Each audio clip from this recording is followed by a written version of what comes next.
seruput kopi dulu, Lur. Kita luruskan lagi supaya konteksnya utuh dan tidak salah arah. Dalam kasus kapal patroli cepat TNI AL Pulau Karakelang ini, sekali lagi yang salah, bukan kapalnya. Kapal ini aset negara, dibangun dari uang pajak kita, dan tidak pantas dijadikan sasaran kemarahan publik. Tapi ada satu informasi yang beredar di lapangan, dan jadi pemicu besar insiden ini. Menurut informasi yang beredar, oknum kru kapal diduga melakukan tindakan tidak terpuji terhadap masyarakat sekitar.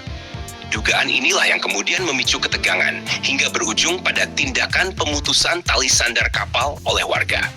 Perlu digarisbawahi, ini masih sebatas informasi yang beredar dan harus diklarifikasi secara resmi. Tapi kalau informasi ini benar, maka fokus masalahnya semakin jelas. Bukan di kapalnya, tapi di perilaku oknum manusia yang seharusnya menjaga sikap saat membawa nama negara. Kru kapal perang atau kapal patroli bukan sekadar operator mesin. Mereka adalah representasi negara. Setiap tindakan di darat, setiap interaksi dengan masyarakat, membawa simbol TNI AL dan negara Indonesia. Ketika ada oknum yang bertindak tidak pantas, dampaknya bisa sangat panjang. Dan Pulau Karakelang ini contohnya. Ketegangan sosial di wilayah kecil bisa berujung pada kerugian strategis. Satu tindakan tidak terpuji bisa memicu reaksi emosional, lalu berujung pada tindakan merugikan aset negara. Dan lagi-lagi, yang dirugikan bukan cuma institusi, tapi rakyat sebagai pembayar pajak. Di sini penting untuk adil.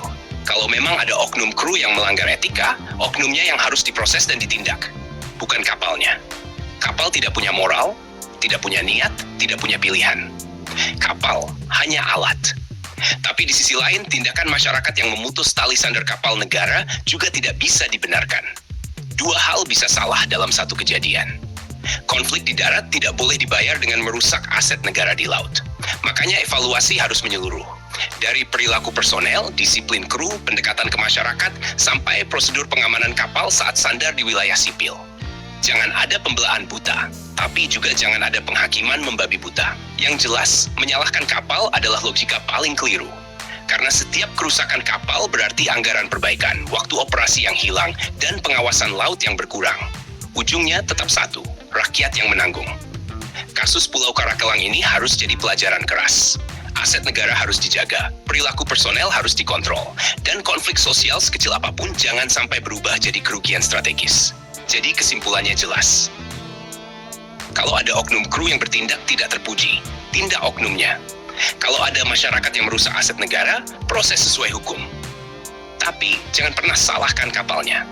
Dan seperti biasa, jangan lupa subscribe, like, dan komen di bawah sambil ngopi.